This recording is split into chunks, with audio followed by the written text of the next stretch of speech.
apa berita terpanas hari ini. Ada dua berita yang akan kita kupas dalam kesempatan ini.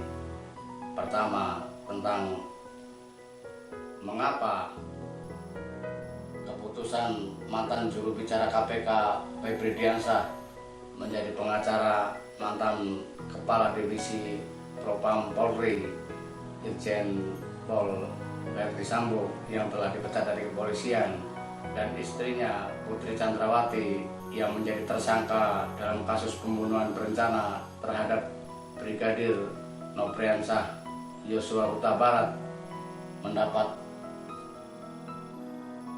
kritik dari berbagai pihak, termasuk mantan penyidik KPK Novel Baswedan. Hal pertama yang perlu dipahami bahwa tersangka kasus pidana berat seperti Verdi Sambo dan istrinya harus didampingi penasihat hukum atau pengacara.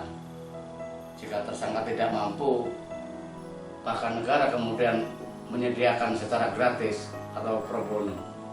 Tujuannya adalah agar tersangka mendapat hak-hak hukumnya dan memastikan bahwa proses hukum yang dijalani sudah benar. Sebab banyak juga tersangka yang tidak paham akan hak-hak hukumnya, tidak paham dengan pasal-pasal yang disangkakan, sehingga hal itu akan mempengaruhi proses hukum untuk mendapatkan keadilan yang sebenarnya. Jadi fungsi pengacara hanya sebatas itu, memastikan bahwa proses hukum telah dilaksanakan dengan sebaik-baiknya sesuai ketentuan yang berlaku dan hak-hak sebagai tersangka diterima. Munculnya kritik atas keputusan Febri Diansah dan mantan pegawai KPK lainnya, Rosmala, yang bergabung dalam tim pengacara Verdi Sambo tidak terlepas dari buruknya kinerja sejumlah oknum pengacara ketika membela kliennya. Kehadiran mereka seolah semata-mata hanya untuk mencari celah hukum agar kliennya bebas. Bahkan dalam banyak kasus menghalalkan segala cara, termasuk memanipulasi hukum, menyokok hakim, dan tindakan lain yang tujuannya semata hanya untuk membebaskan kliennya.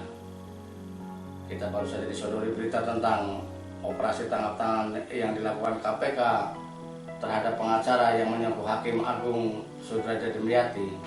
Kita juga membaca tudingan sejumlah pihak terhadap pengacara Gubernur Papua Lukas NMB, Stefanus Rening, yang dianggap melakukan obstruction of justice atau menghalang-halangi upaya penegakan hukum oleh KPK terhadap Lukas NMB. Jadi ada persepsi di tengah masyarakat kehadiran pengacara semata-mata hanya untuk membela dan berusaha dengan segala cara untuk membebaskan kliennya.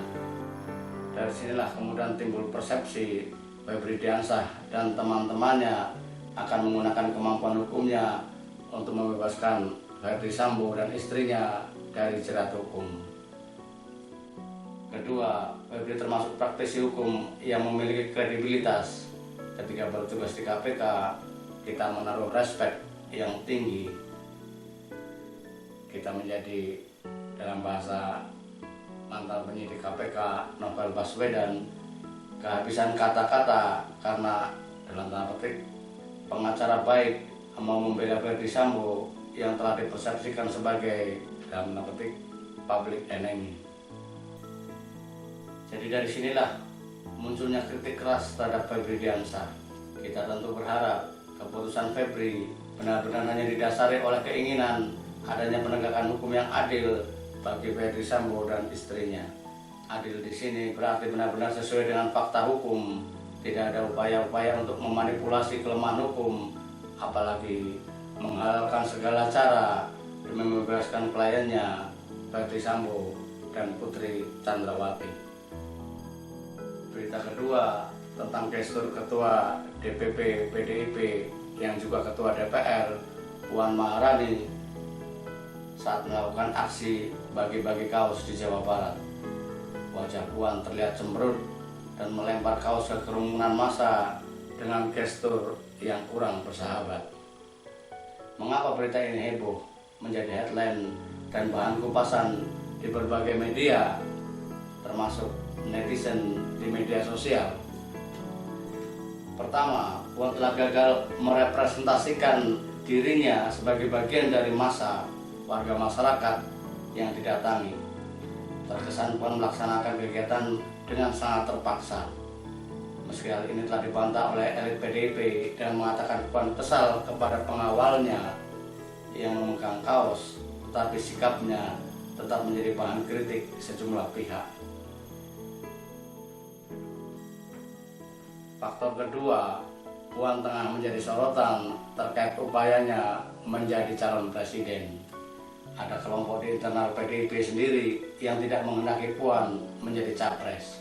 Kelompok ini dengan dukungan sejumlah penggiat media sosial yang selama ini ditengarai sebagai buzzer istana terus berupaya membangun opini bahwa Puan tidak cocok diusung oleh PDIP. Bahkan kita membaca beberapa statement yang dalam tanda petik memaksa PDIP agar mengusung Gubernur Jawa Tengah Ganjar Pranowo jika ingin memenangkan pemilu dan Pilpres 2024. Hal yang sama menjelang Pilpres tahun 2014, kita juga membaca statement-statement semacam itu dari simpatisan dan kelompok-kelompok pendukung Joko Widodo yang kini menjadi presiden. Akhirnya hanya proses pengulangan dari statement-statement yang pernah ada. Jika dulu berhasil, mungkin saja sekarang akan berhasil.